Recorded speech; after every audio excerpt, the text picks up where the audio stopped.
Desde niño siempre me ha gustado el terror. Cuando tenía apenas 6 años, mi niñera me ponía películas de ese género, hasta que a mis 13 años comencé a verlas en casa con mis primos.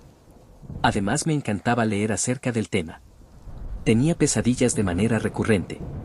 Las que más recuerdo fue cuando a los 8 años soñé con un horrible hombre que me arrancaba los dientes con unas pinzas, y a los 15 soñé con una bruja enorme sin una pierna, que quería cocinarme en su enorme caldero. Hasta los 18 mis pesadillas cesaron. Recuerdo que dejé de estar en contacto con el mundo del terror, hasta que un día mi mejor amigo Iván me invitó a un nuevo proyecto. Quería grabar vídeos de miedo para YouTube y me dijo que le gustaría que ambos fuéramos a lugares embrujados y narráramos la historia. La verdad me pareció una gran idea, pues era la oportunidad perfecta de adentrarme de nuevo en el mundo del terror, así que acepté. Ahorramos para una cámara durante 3 meses y cuando por fin la conseguimos planeamos cuál sería nuestro primer destino. Buscamos en internet acerca de lugares encantados cerca de la ciudad y de todos los que aparecían, nos llamó la atención uno en particular, pues era muy cerca de donde vivíamos, además se veía bastante aterrador. Era un convento abandonado, que por lo que decían llevaba más de 100 años deshabitado gracias a los aterradores sucesos que habían sucedido ahí. Contaban que en el siglo pasado había sido una enorme vecindad y que ahí vivieron muchas personas al pasar los años, pero algunas de ellas eran malas, hubo un asesinato ahí, prostitución y vandalismo, así que las vibras eran pesadas. Cuando lo convirtieron en convento todo fue mucho peor, aunque debió ser diferente. Se cuenta que los sacerdotes abusaban de las monjas y cuando éstas salían embarazadas las tiraban al pozo que estaba en el medio de aquel sitio. Además que ahí se llevaron a cabo varios exorcismos, el más impactante fue el de María, una niña de apenas 10 años que sufría convulsiones y a la que su voz cambiaba a más grave sin razón.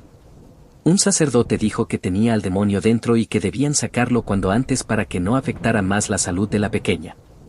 El exorcismo parecía ir bien, hasta que el demonio golpeó al exorcista, tan fuerte que falleció al instante, y a continuación la niña se golpeó a ella misma con una fuerza impresionante y aunque los demás sacerdotes y el padre de la niña trataron de impedirlo, los golpes también la mataron. Por último los vecinos del lugar dicen que muchas sectas satánicas iban a ese lugar a hacer sus rituales.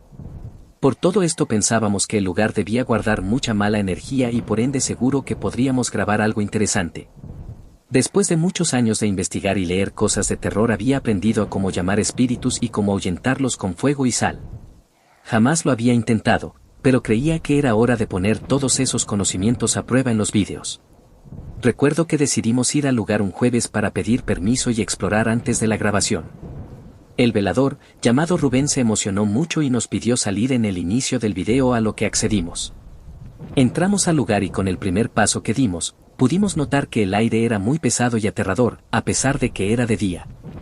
El sitio era enorme, la construcción era muy vieja, se escuchaba mucho eco y los pasillos eran larguísimos.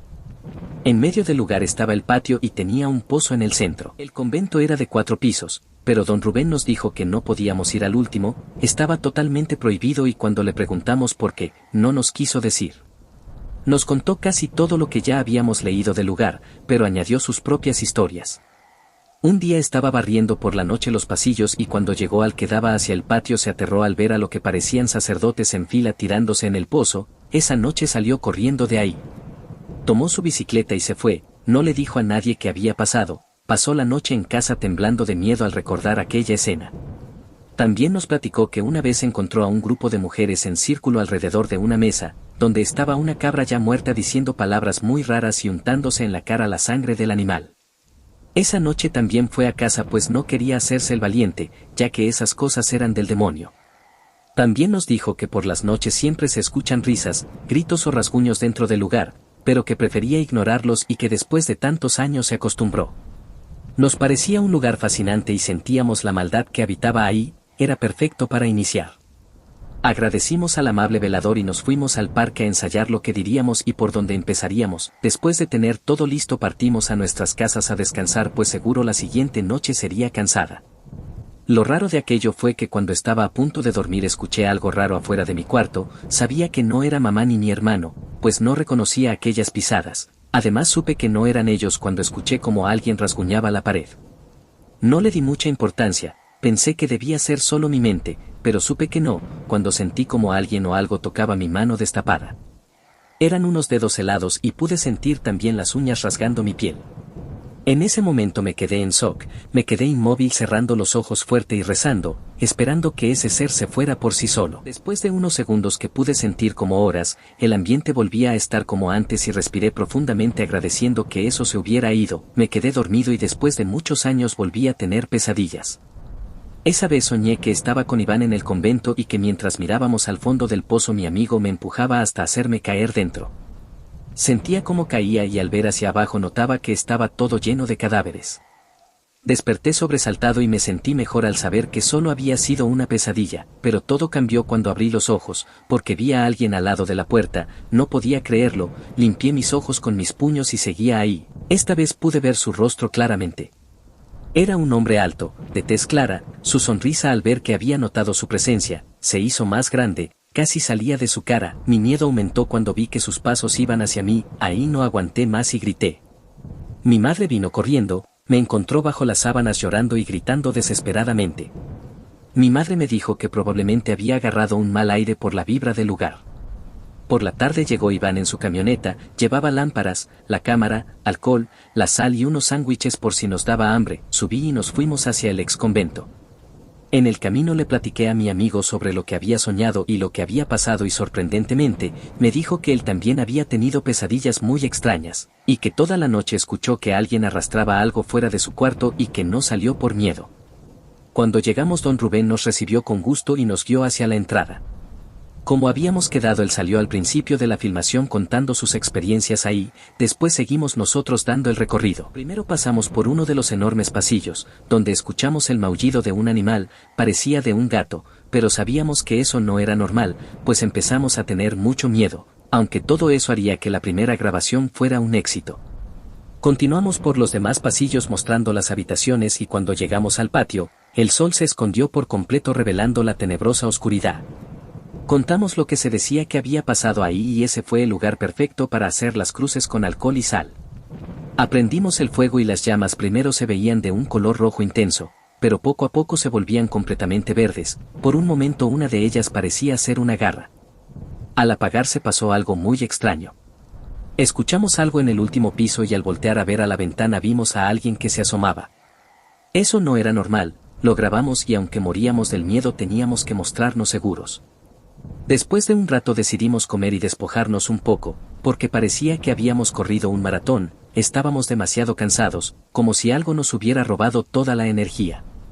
Al terminar nuestros sándwiches seguimos con lo que nos faltaba del lugar, todo iba bien y de hecho al llegar al último piso y finalizar el video ya no teníamos tanto miedo. Nos sentamos un momento a platicar sobre lo genial que quedaría, pero después de unos minutos algo interrumpió nuestra conversación.